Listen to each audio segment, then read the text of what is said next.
Ṣẹ̀kẹ̀rẹ̀ lọ bá jó, ṣẹ̀kẹ̀rẹ̀ lọ bá jó, olúwa mi ò dìde ojú Ashen Forge.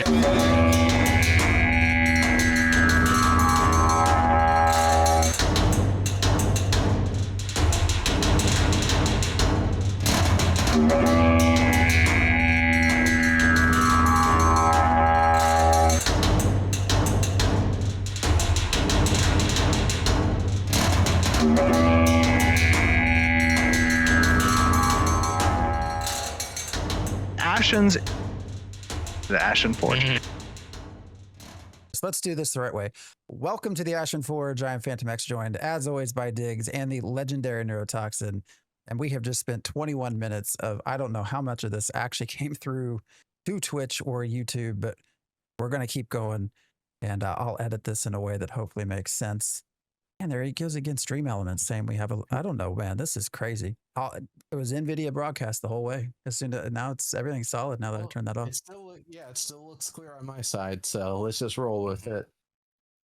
Yeah, so we were talking about crates while you're trying to fix that. So why don't we throw the crates discussion your way? What did you like? What did you not like? What did you learn about the things with crates that you thought were interesting? I didn't care about crates. No? I mean, I like the little bags they were wearing. I like extra storage.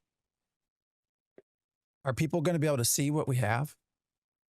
What's in the crates? Like how much is in our, like, are there different size crates? Like what, because there's personal crates too, right? Yeah, I don't know how the crate sizing thing, I think crate size and robustness is maybe going to be on its way out because that was all a little obtuse and didn't actually do much for anybody.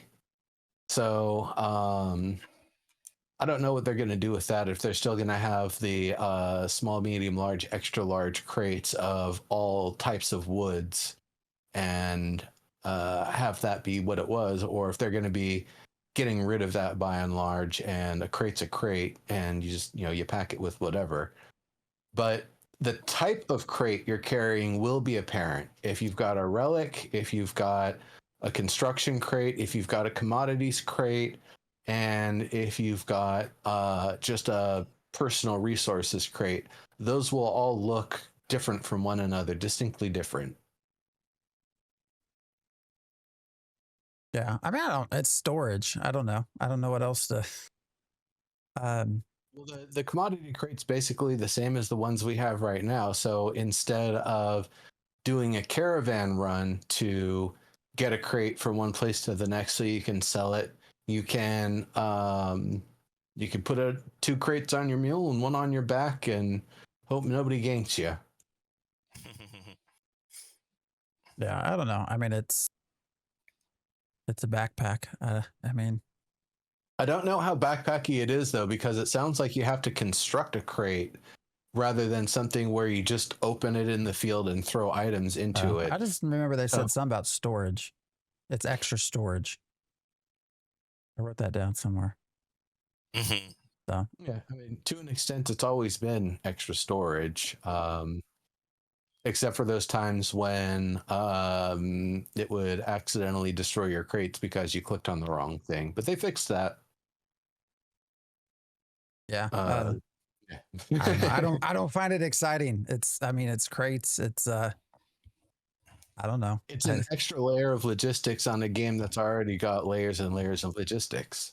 Yeah. I mean, until everything's connected together and fun, I don't know.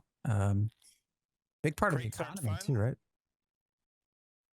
What was that? A big part of the economy is sort of what's in those crates too, and that's another system that's sort of. Although they were proudly talking about how many how few open positions there were. I think there were only 4 that they showed, but one of them is still that principal economy designer that's been up there for 2 years, 3 years. Well, I think they actually talked about that either as this stream or last stream, where they mentioned they've already got principal economy designers. They've already got people that does it, do these, but they want more people because there's a lot of work to get done. So even though that listing's been up, that doesn't mean they haven't been filling that role for here and there with more people. I will say though, definitely from June to January, when it seemed like they were pretty well on a hiring freeze, I doubt that they brought anybody in then. But then after that broke up, they probably brought somebody else on, and they're probably continuing to accept applications, hoping for, I don't know, maybe there's one person in particular like, that's the guy we want, and we keep this open just in case he applies. I doubt that's what it is. Or gal, you know, I economists, good principal economists are gonna come in all shapes and forms. But yeah, that is kind of odd that one's perpetually been up there. That's not a super exciting thing for me, I guess. It's crates. I don't know. It is what it is. What are you waiting for? Go ahead. What are you waiting for, Phantom? What are you waiting for next? What do you think is going to be exciting? Like, I think I saw something about node towns. Yeah, that's the new city. Towns, and then Vaseline is in test right now, I believe. Mm-hmm. Yeah, is that even get myself exciting? To do PTR? Like I haven't logged into that for weeks. That's sure. Whenever I last streamed Ashes was when I last tested Ashes. That's been a solid 4, 5 weeks, 6 weeks. I don't know. Which Steven actually said something. Kind of took the steam out of things for almost everybody. And then 3 getting delayed, and you know, I do like how they made the point that, what is it, the 26th? Is that when it is? I think so. That they didn't delay it to add more things, so we don't expect more things. I like that they said that. I don't know if people heard that, but you know, that we just needed more time to do what we said we were going to do. So you're not getting the summoner. Which yeah, no, I kind of figured that was the case, that the entire like extension from Beyond 2 to 2.5 and whatever you want to call it, it was all basically a we need more time to catch up sort of thing. And I don't know if they went into a full crunch or if it's like a soft crunch right now, but I have to imagine there's a lot of people putting in the extra hours trying to get it done right now. I you know, I think 3 is when I'll come back, whenever phase 3 is. What I'm waiting for is the summoner, because once we get the summoner, we can actually start moving into the secondaries, and that's sort of, I think, the next big sort of is this game going to be what we had hoped, or what I had hoped or not? The next big thing is that augments. Yeah, summoner and augments. Like, what does that feel like?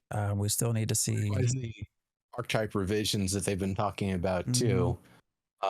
It's so funny to me that they nailed the rogue so perfectly and so like, this is spot on, that it's like, all right, now let's have that guy redo all the rest of the archetypes.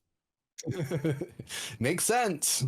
I do like that they're redoing it, because I don't like when you have a game and it gets, you know, there's an element to the game that they do really well, and they do so well that it overshines everything else, in this instance like a class. And then what you see are nerfs. Like I don't like that they nerf things because one was done so well and the other was just not quite as good, and so people don't want to play it. It's like, well, make the thing that didn't work well better. Like, make that better. Don't take away from the thing that's really a fan favorite. Don't nerf them. Like, make whatever sucks better. Like, yeah. So I'm glad that they're hopefully doing that. Yeah, but just as a matter of time, if there's one that's OP, it's going to be easier to nerf one than it is to make 10 or 12 better, or even 5 or 6 sure better. That's why they do it. I'm not going to say that the rogue was OP. It was just well made and very comprehensively, like, well planned out and well designed. And so it isn't even a power thing. It's just that the way that it's set up and the way that it's designed and the way that the progression sort of flows and the options that you have with it are presented and made available is just so much more satisfying than a lot of the other archetypes that it really shine, it did kind of shine that like that glare on everything else. It's like, well, damn, the rogue is such like very, very much a rogue that maybe we want our rangers to ranger a bit more. Maybe we want our clerics to cleric a little bit better. I tried cleric for phase 2. I switched off bard to cleric, and I found myself like loving the ability to keep the party alive. But part of that is just because I've played healers in MMOs before. I know how to do it. I remember someone called out like when I grabbed aggro from something by accident and I ran it towards the tanks, they called out like, man, that's a pro move right there. It's like, yeah, this ain't my first rodeo. But it just feels so weak trying to play a cleric. Yeah, you can keep yourself alive, but half your AoEs don't work unless the enemy's stationary, which you're not going to have unless you're face tanking them, which is not what you're trying to do if you're a cleric. So it like their mechanics and stuff never really felt quite good. And I know like one specific use case isn't something to balance everything around, but like going up to Graves Peak and taking on those zombies, the 3-star zombies, to get some extra experience quicker, clerics were useless for output of any amount of damage. You couldn't get your AoEs down because they'd always move out of them. You couldn't really do a whole lot of damage, and it ended up being just, put your blessed weapon on the person that's actually doing the damage and keep them alive. And that's really, and don't heal them to death until they finally changed that. You said that was with zombies? Yeah, I mean, the zombies at Graves Peak, they just would not stay cleric, still. And the cleric should have a field day with undead stuff.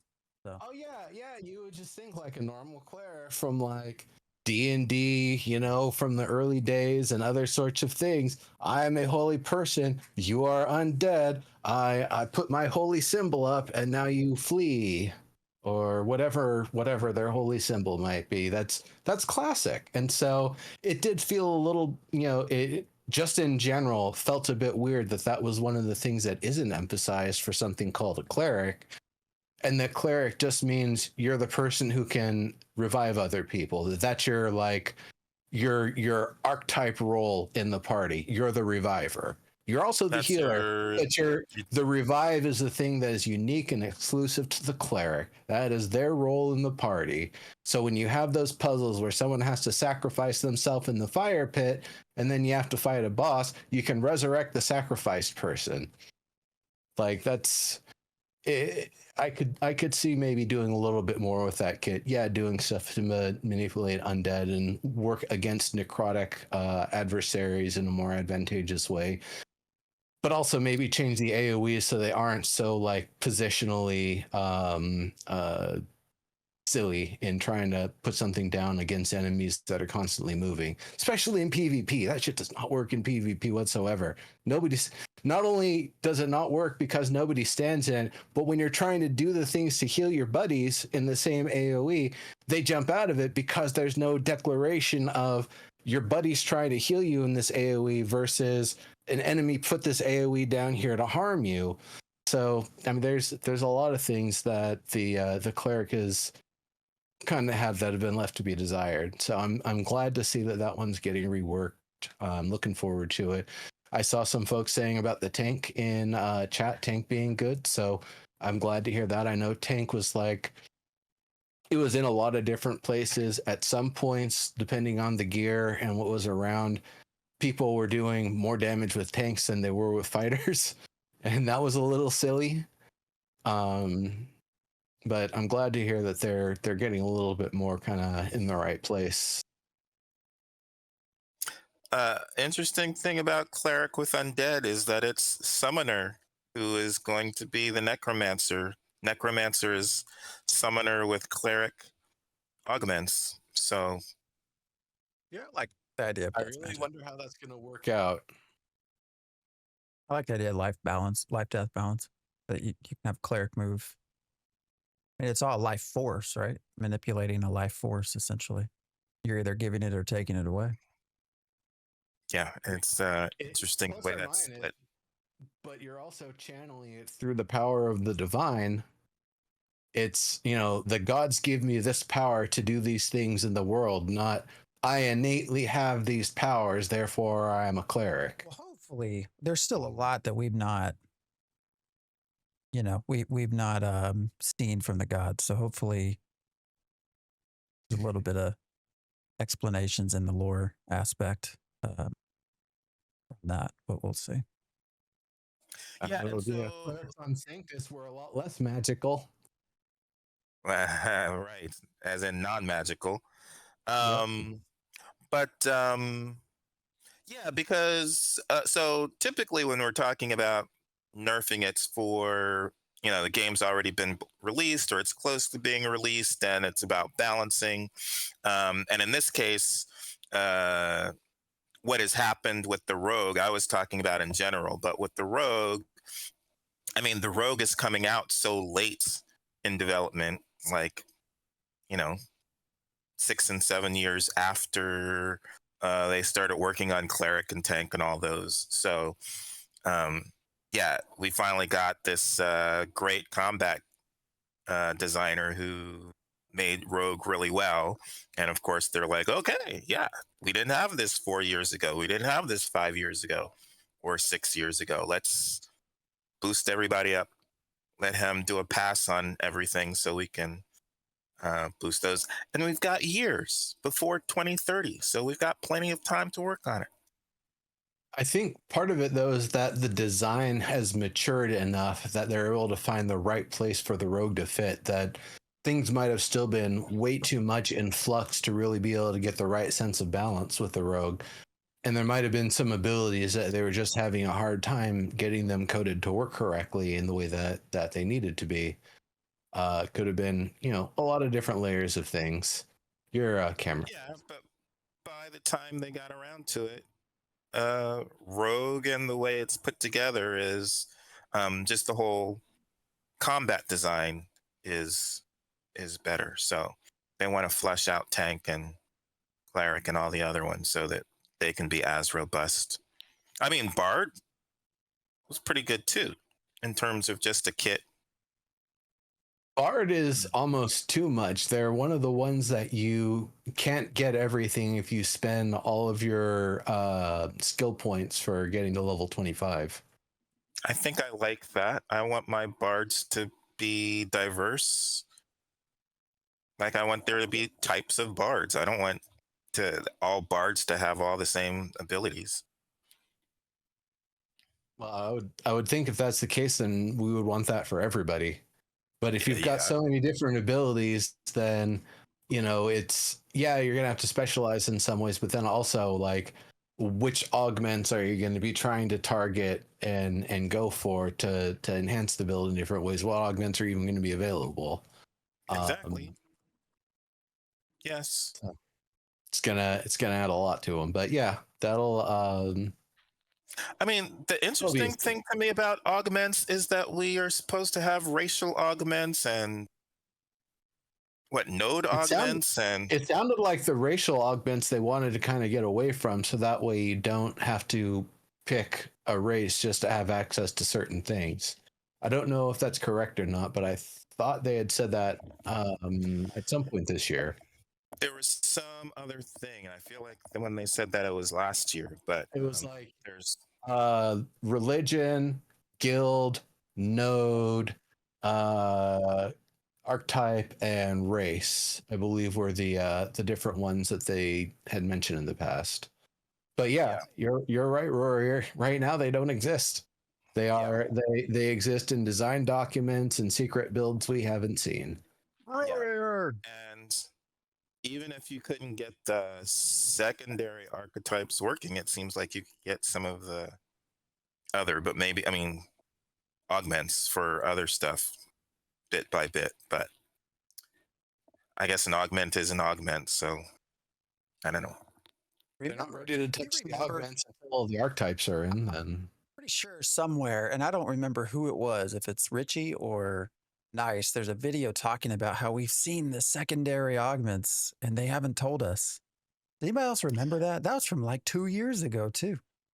I Now we got think that Royer in theme. here. Augments don't exist, which I agree. Yeah, I think that was around when Ranger popped up. It seemed like they were doing some stuff. Yeah, there was something That like the weren't- color of the something was Yeah. blue instead of red. I don't know. And it, Yeah. there's an augment. Like, that better not be what a freaking augment is that it changes the color. It might have been when they showed off, maybe when they showed off the daggers, and it looked like maybe there was some rogue stuff going on or something. I don't know. I think they might have even shown some part of an interface that had augment at some point for a moment in one of the streams. I'd have to go back through and look, but yeah, right now we really don't have any real full details on the subject. We know it's supposed to be a thing. Mhm. Can I say, sorry, I'm just jumping around. I took notes and shit, but I don't worry about this. It makes me laugh more than anything.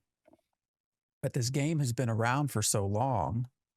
You know, what is it, 8 years? How long is 8? 8 years? I wrote this down. What did they say?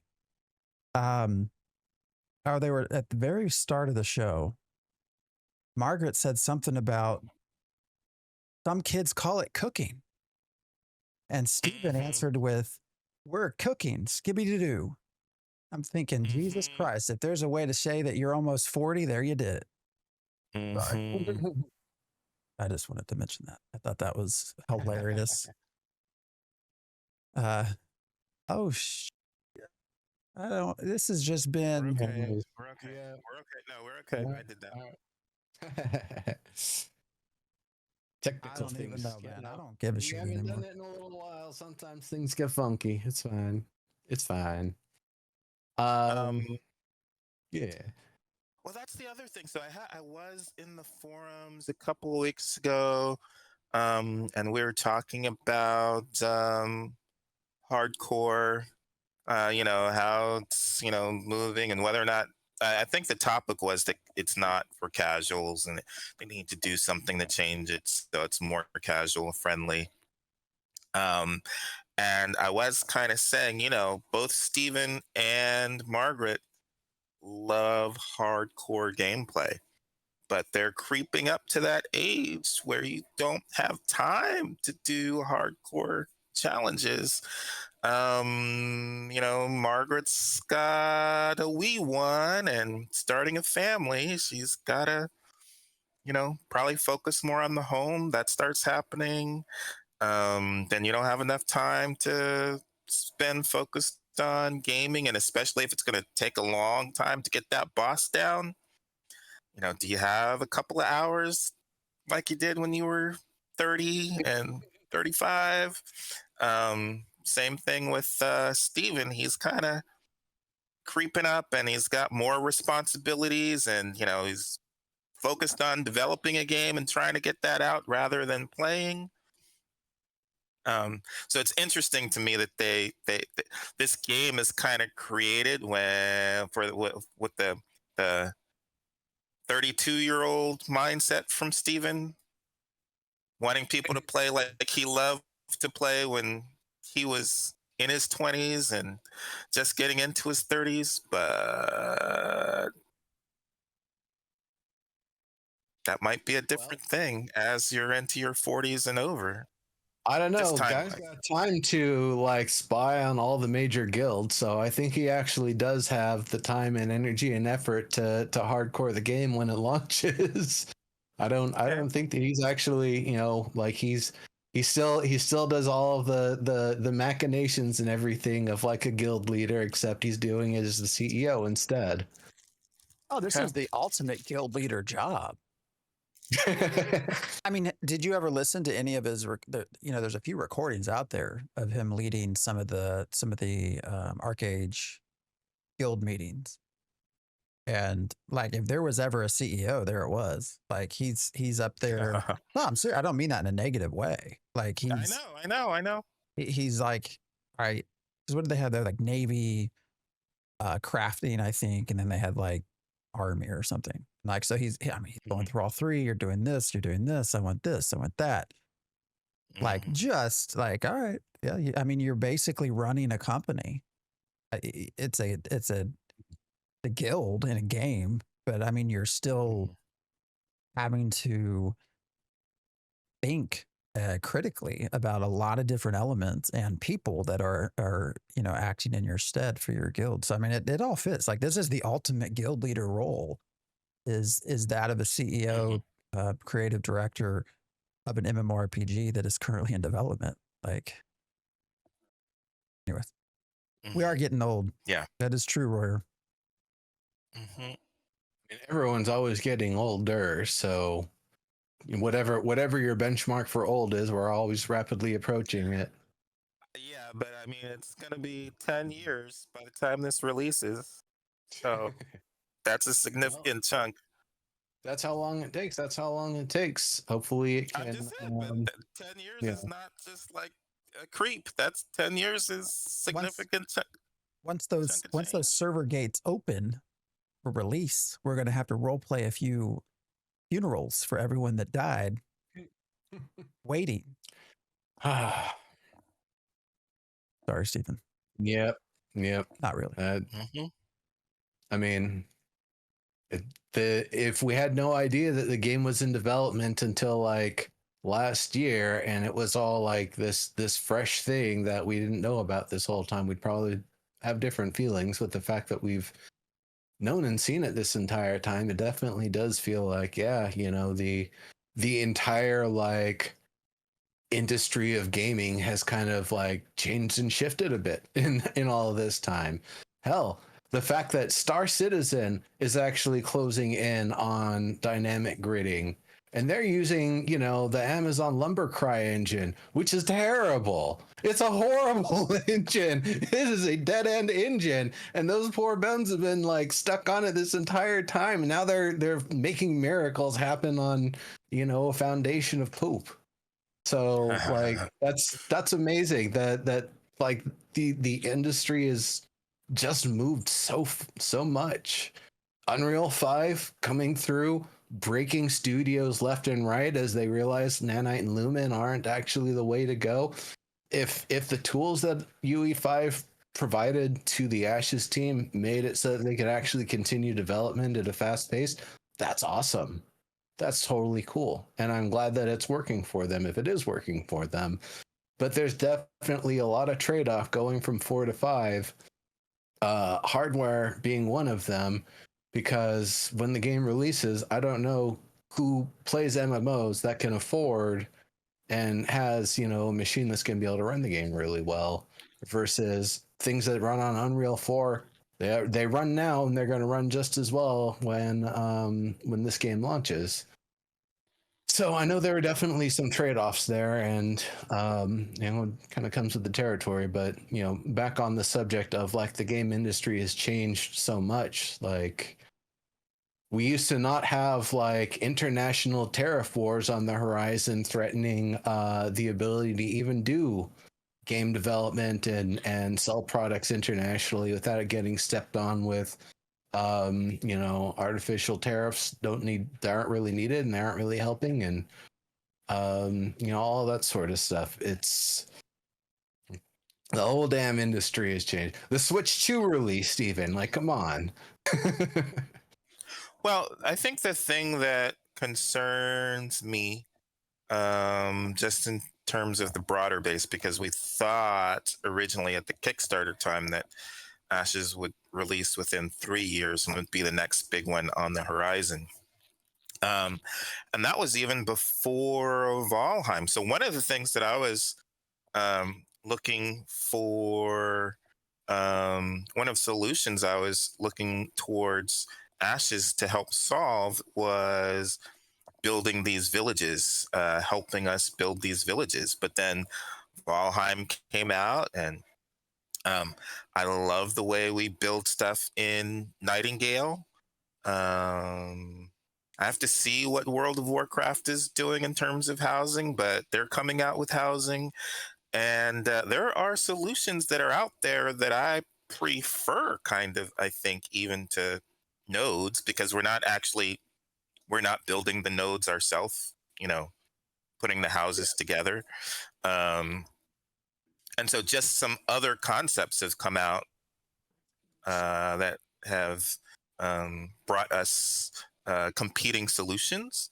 And that kind of concerns me about, how niche Ashes will end up being compared to what I thought, when it was going to be out in 2020. A lot of the features that they've had to change and remove and compromise, and even removing an entire layer of the node hierarchy is it's a real big sort of thing, because to go from village to town to city is going to we're going to get 1 to 2 more layers of infrastructure around the plug, instead of just being this little this kind of small thing in the middle of the plug that's a plug this big, that they're going to have to get bigger and fill out more of it. But yeah, that's one of those things that having only 2 to 3 node layouts that have existed through testing up to this point, it's not very encouraging compared to looking at the original Kickstarter and the original vision for it, that they're going to build up differently and dynamically, and there'll be kind of historical quarters and regions of the town that built up based on who were the population of the people that were helping build it at that time. Like, all of that stuff, that's badass. That's freaking cool. That's the stuff, some of the stuff that I was like, yeah, shut up and take my money. But, hindsight being what it is, like, I didn't know it was going to get completely reduced to, we got to get it to work somehow.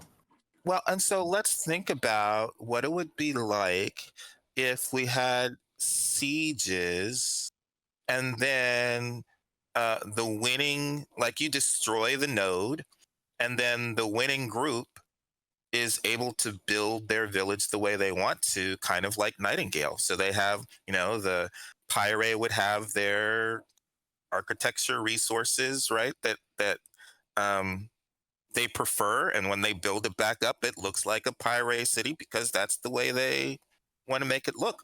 Or maybe those people do want to make it a mix, but it's going to change dynamically because you have a different group of people literally building it with the type of architecture styles that they prefer.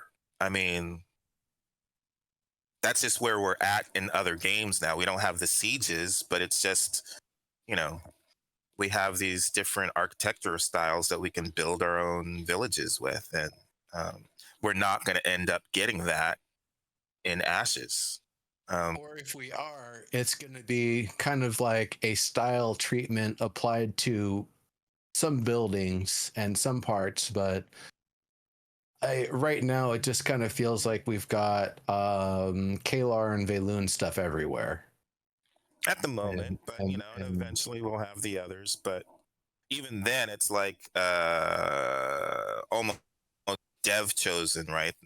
We don't really get to choose layout and what it's going to look like. It's going to pop and have some kind of thing to it. So we kind of get to choose the racial outlook of it.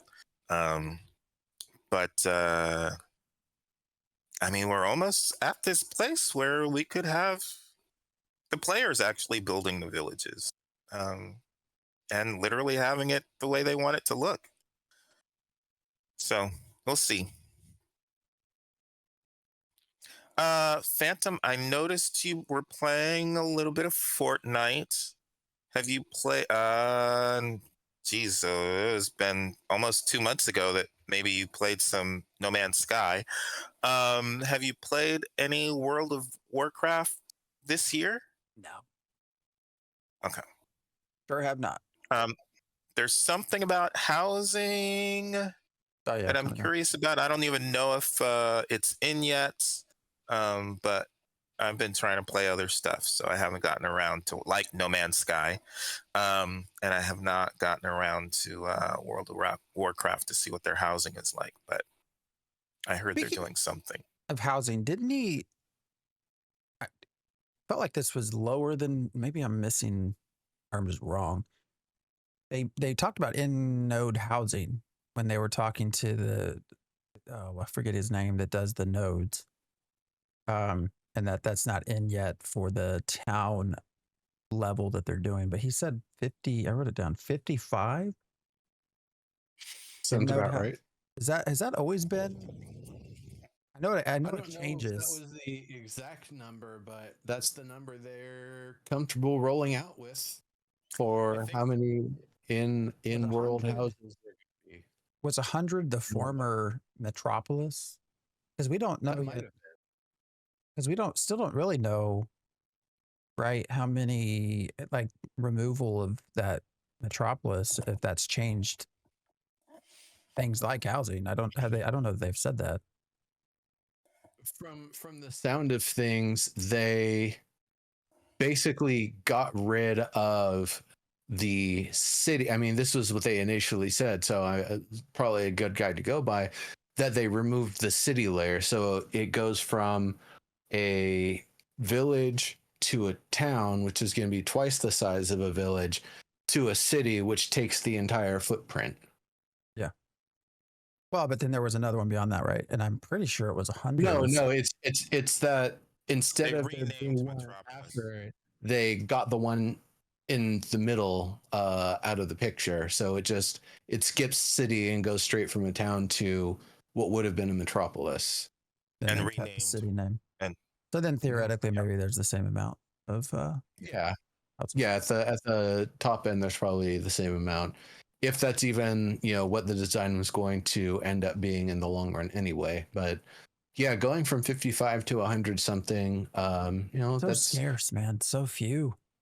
Well, it's such an interesting thing because you're probably going to need to spend a little bit extra to get access to them. But then the question is, what can I do having them? Can I set stations up in them? Can I do, functional things with them? And can I charge players for using those things?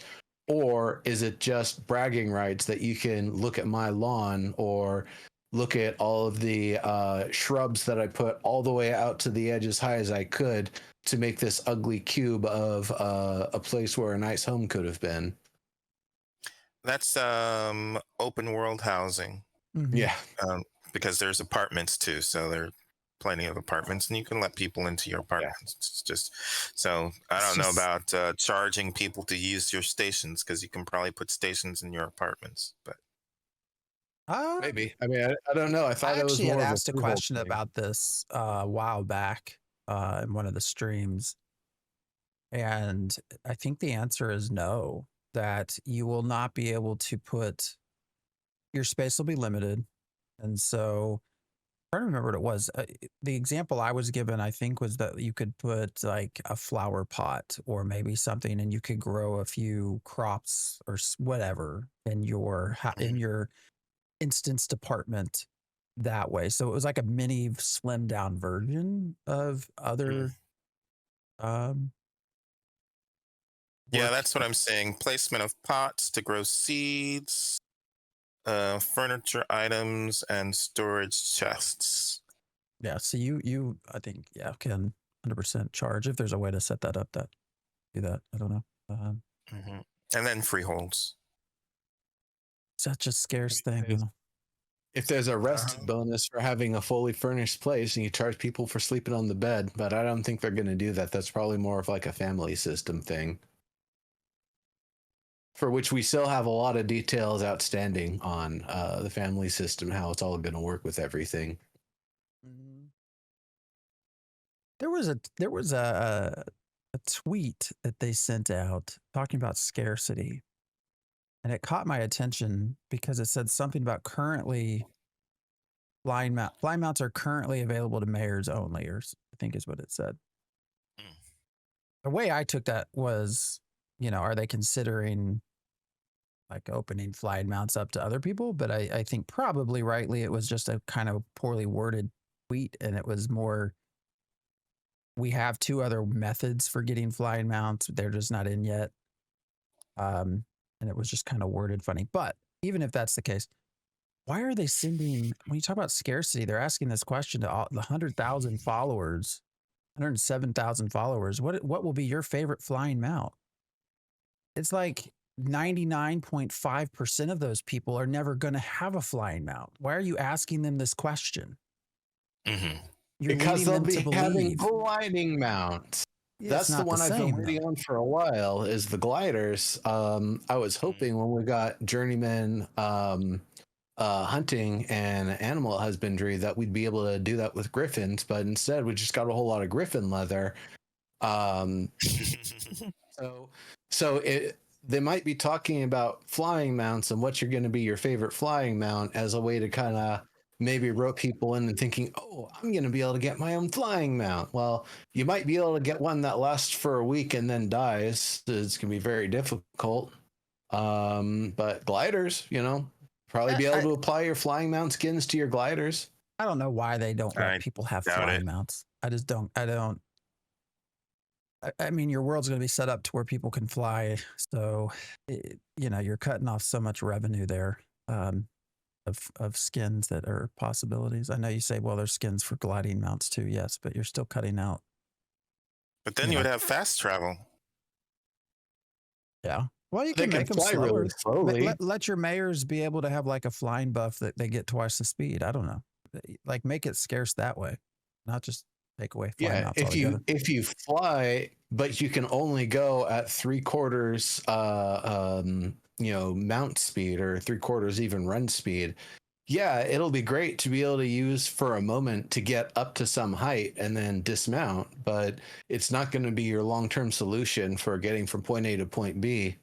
Unless you just absolutely have to avoid enemies. But then the other problem is there isn't really any sense of air-to-air combat and anti-air weaponry. So it basically means everybody will get up in the air, get outside of combat range, and then safely fly from point A to point B with all of their resources in their backpack.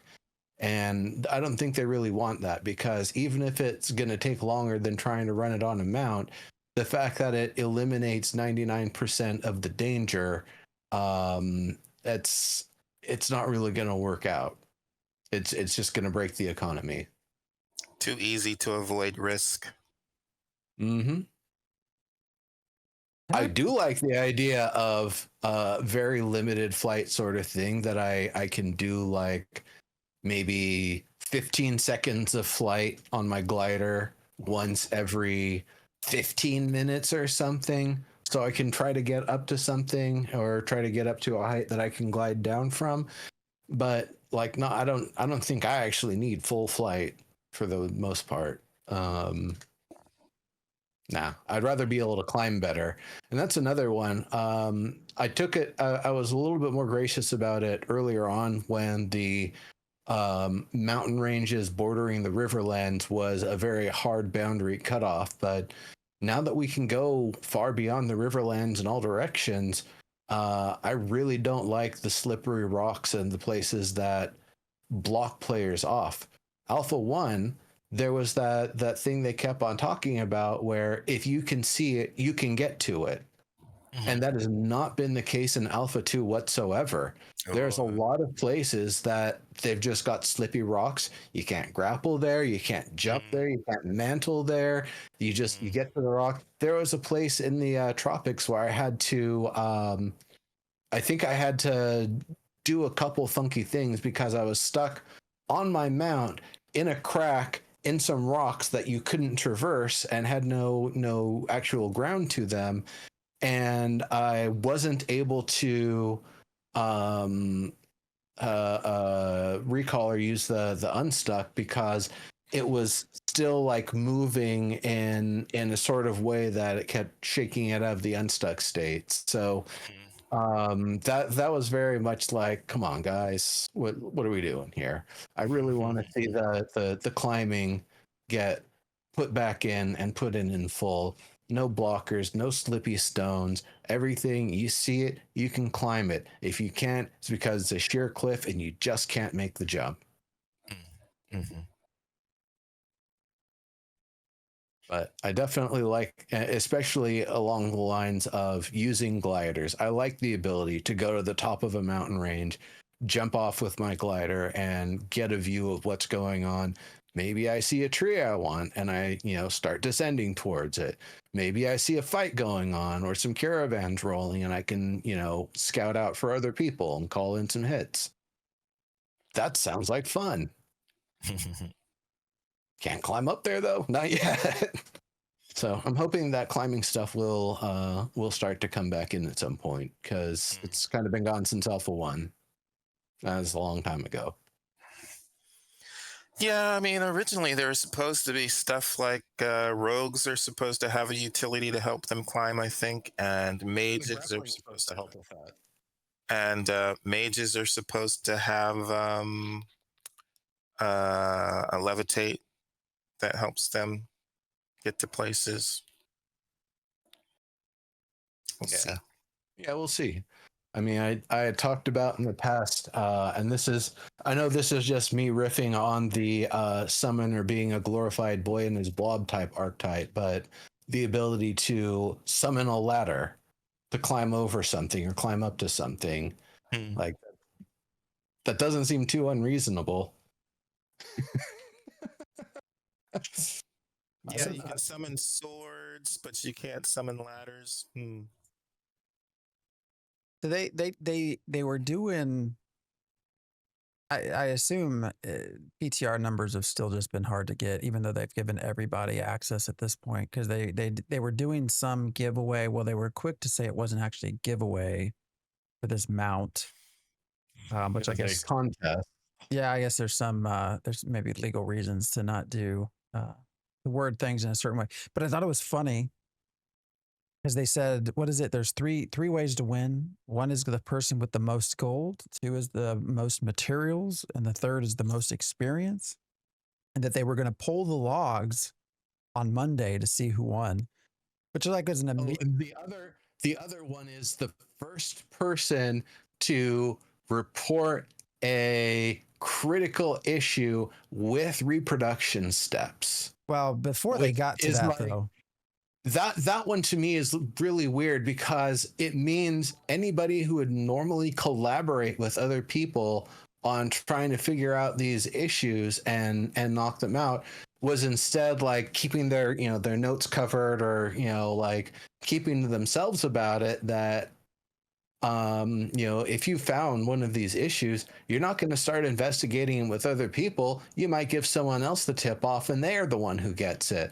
And then, egg on your face for handing it to someone else. So it's like an anti-collaborative sort of thing at that point, to pit people against each other to be the first one to report a critical bug. No, you just get people reporting those bugs however you can.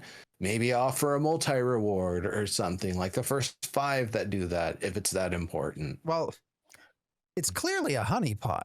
Like this was not. I don't think.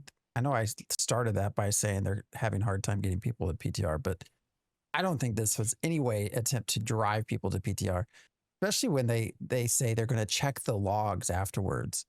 Like, to me, they're saying, all right, we're going to give this away, but we're going to be watching for all of the people that are duping money, all the people that are duping materials, right? And by throwing in that 4th, well, if you report it to us, they're going to catch people that don't, or they're going to catch people that spam it till they get 1 million gold and then report it. So then you start learning like behavioral profiles on your players as well. So like this is entirely like set up in a way that I hope people were aware. I'm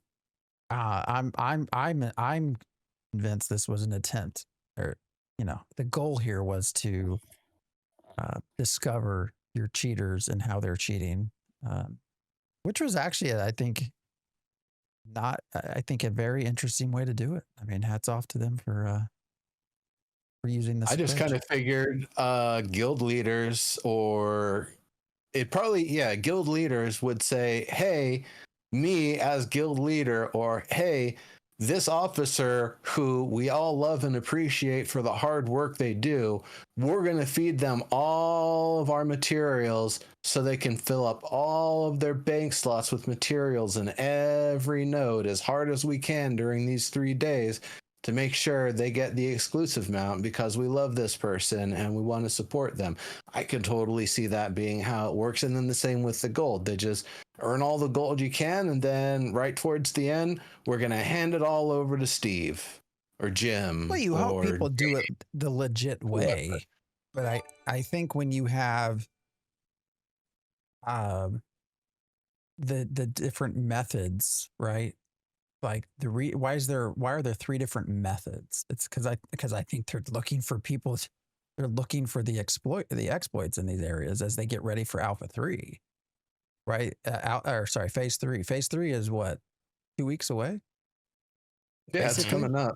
2-3 weeks. So this is a great way to sort of catch some of the bigger issues that people are exploiting, so that they don't. I mean, part of what made Alpha Phase 2.5 so painful was watching all of the cheating that was happening. Well, so that's my belief. Maybe I'm wrong. To see all the cheating because a lot of the people that were getting kind of burnt out and dropping off weren't the people that were trying to push the cheats. So it might have even exposed those people a little bit more. Like, hey, the only people that are playing are, the real hardcore fans and the people that are, continuing to work the exploits as best they can and learn how they all work. So I'm convinced this was an attempt to dangle a very shiny, and that was pretty badass looking mount. The animation, the steady animation was driving me nuts because the two were in sync when they were showing the gameplay, and it was driving me nuts that they were both moving exactly the same. But it's clever. So clever. Were the mounts actual mounts, or were they mount skins? Did they say? Well, they're probably going to be mount skins. They were pets, actually. But they were their exclusive mount versions of a pet that was sold in the backer packs. So it is not available as a mount skin in any form, short of catching and taming one such mount that looks like it out in the world. And so that made it extra special and exclusive in this case, that this is the only way you'll be able to get this otherwise pet as a mount form.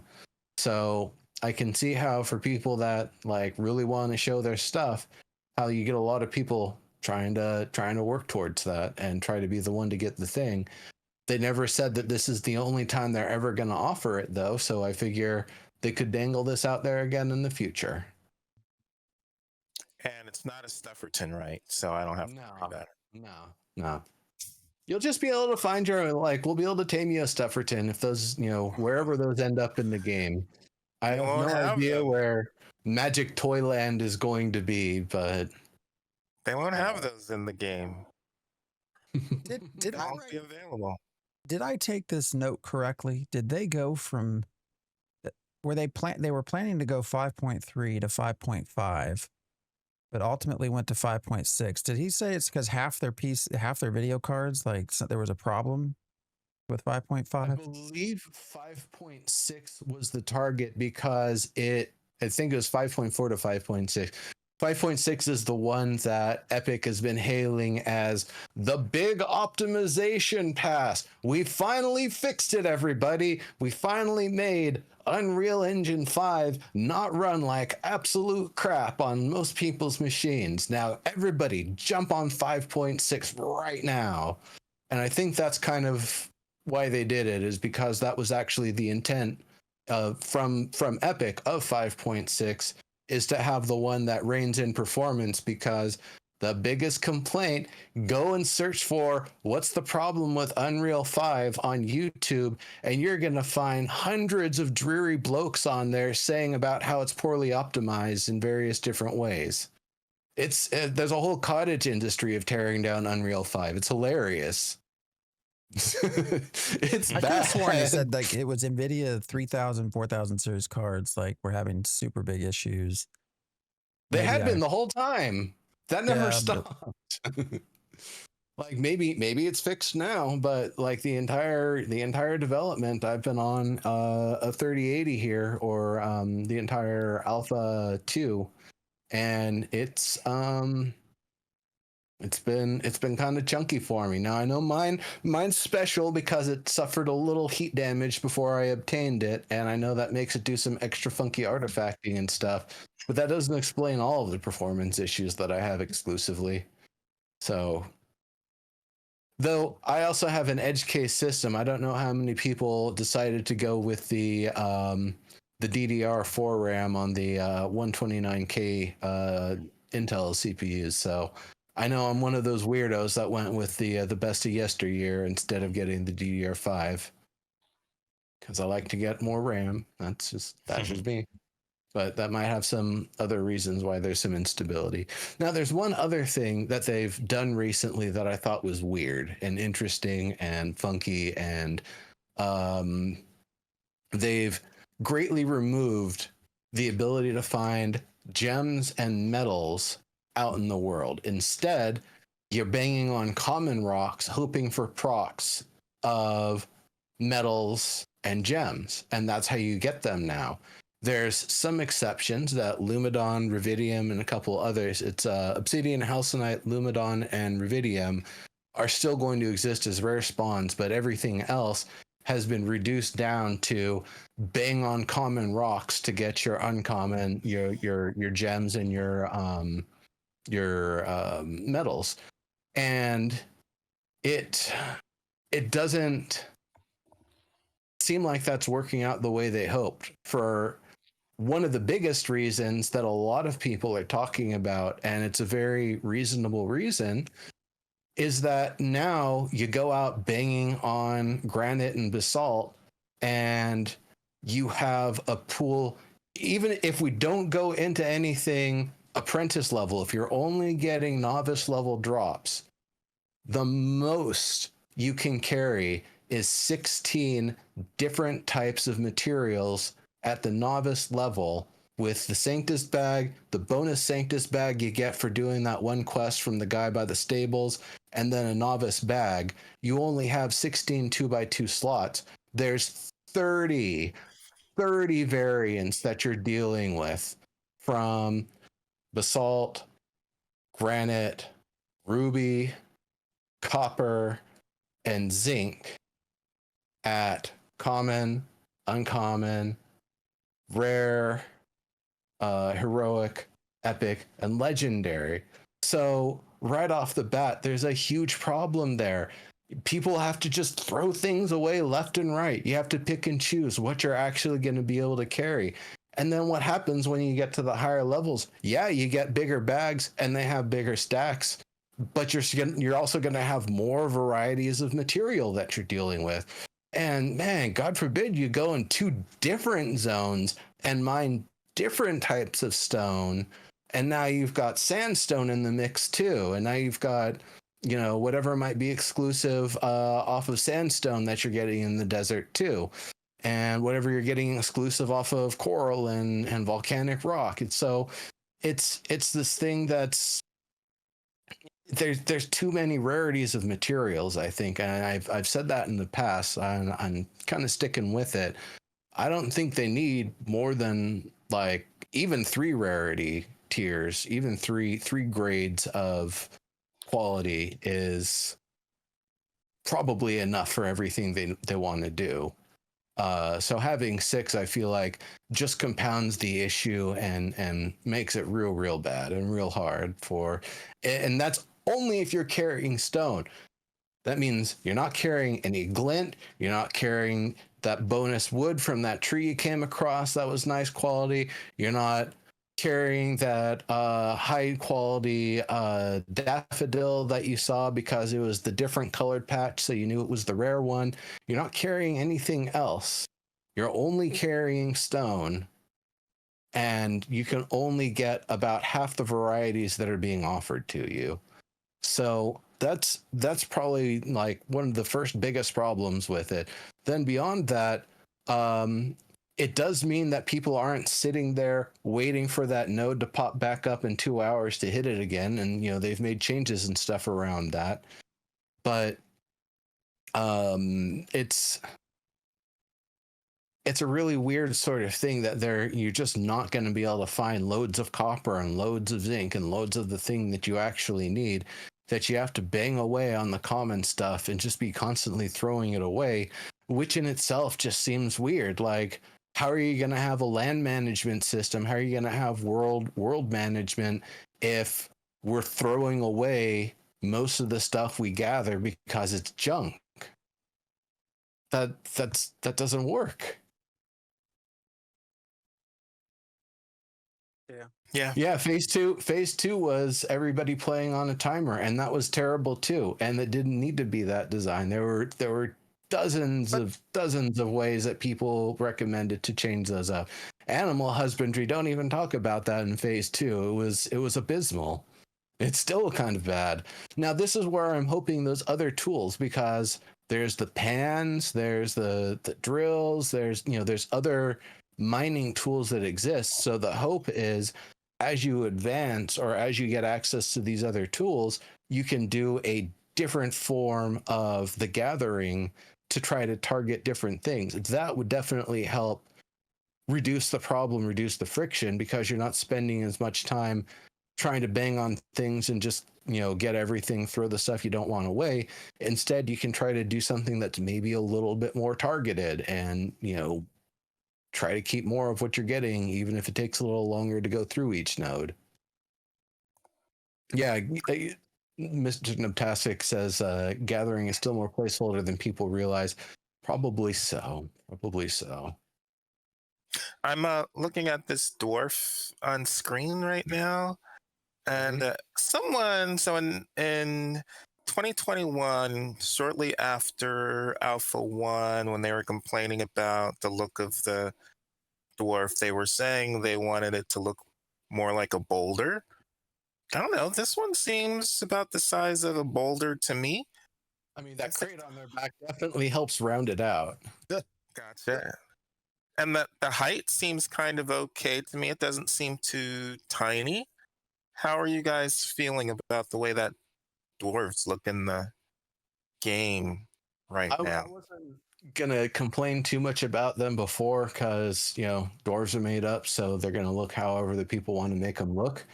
But now that they've put in a little bit more time to create differentiation between the Dunir and the Nakua, I can definitely say with confidence Nakua number one. That's my choice for sure.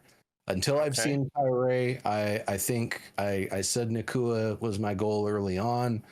Make anti-corrupt symbols by the beach was kind of my goal.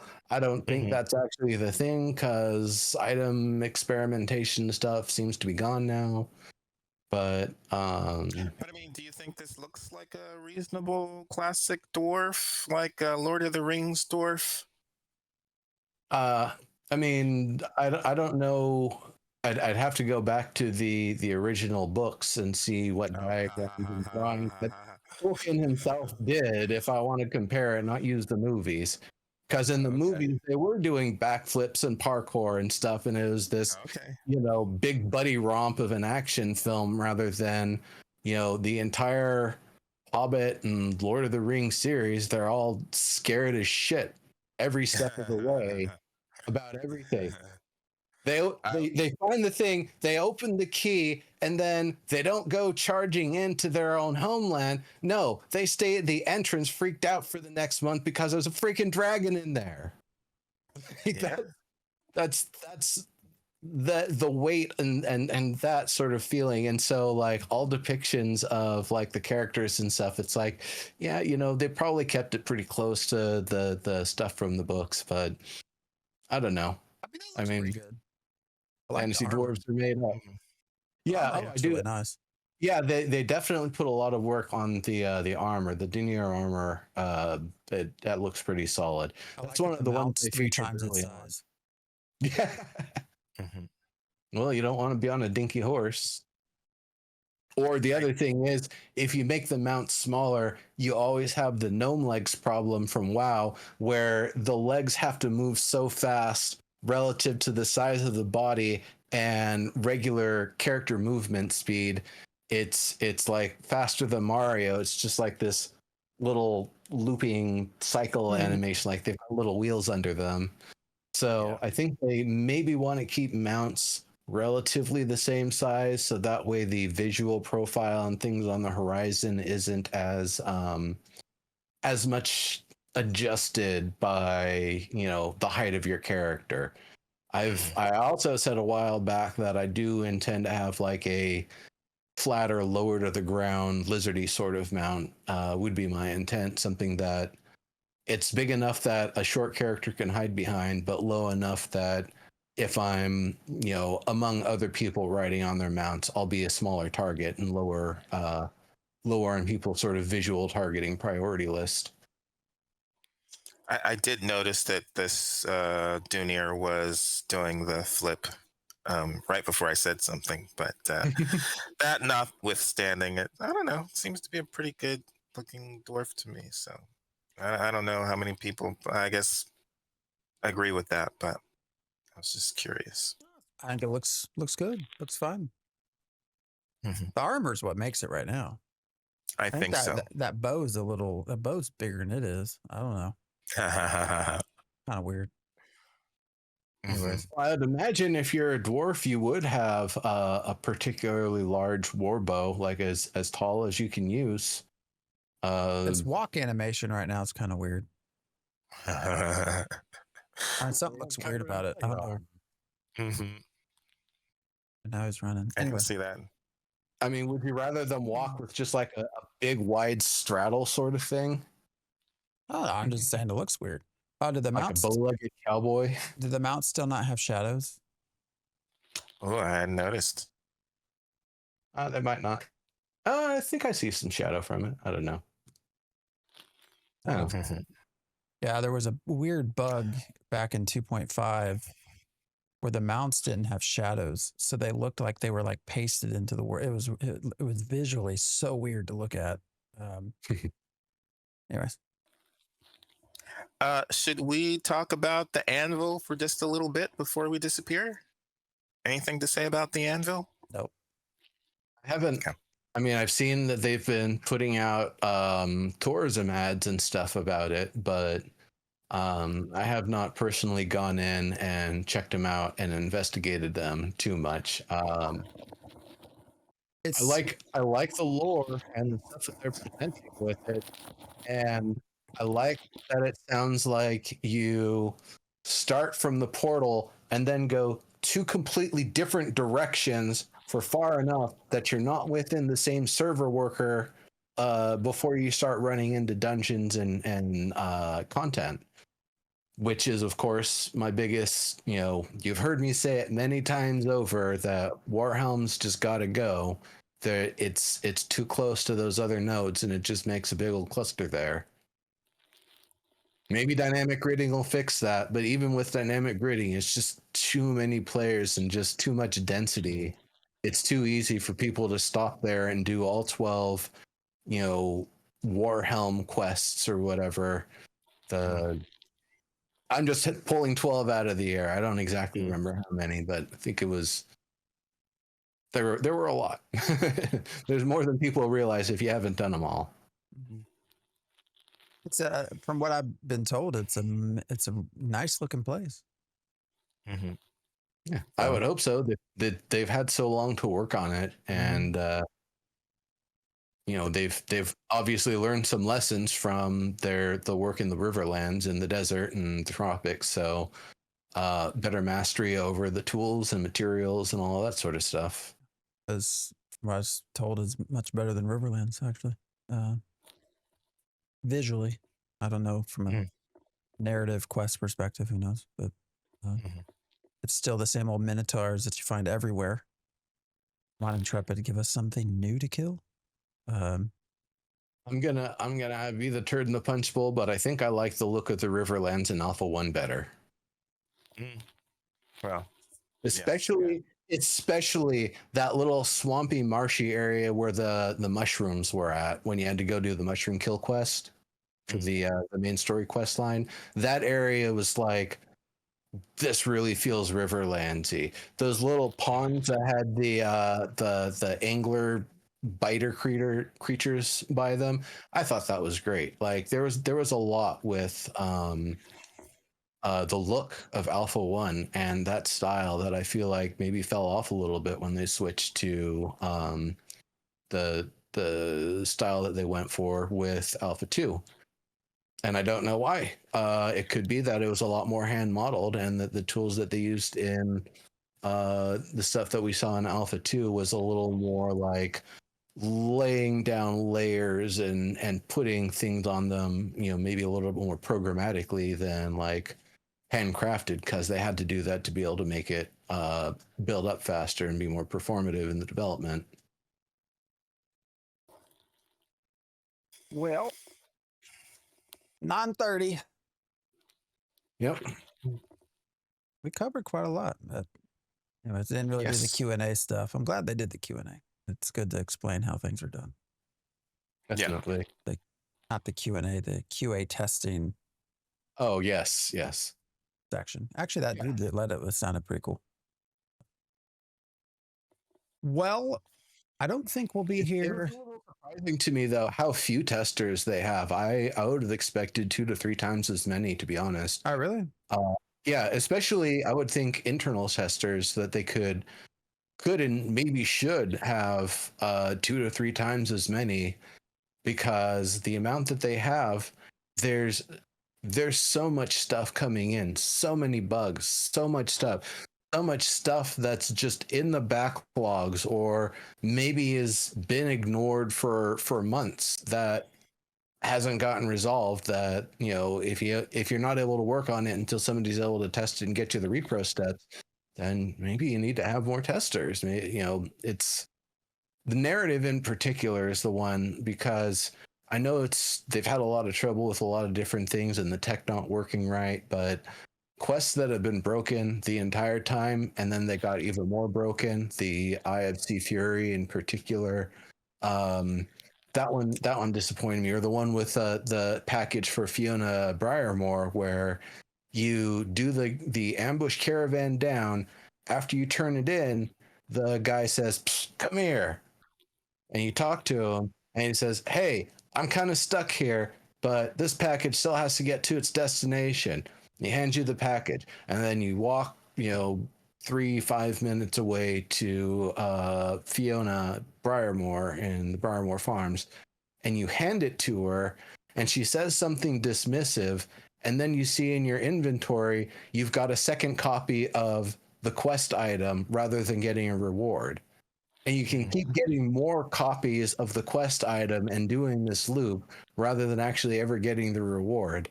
And so, like, there's some stuff that's just like, it's broken. It's been broken. It's never not been broken. I reported the shit out of it.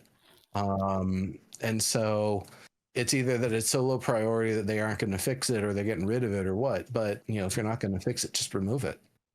There's no need for it at that point. All right. Well, I don't think we'll be here next week. Diggs, right? You think we got something? So we will try to get back to regular. I'm hoping to be in your neck of the woods Yep.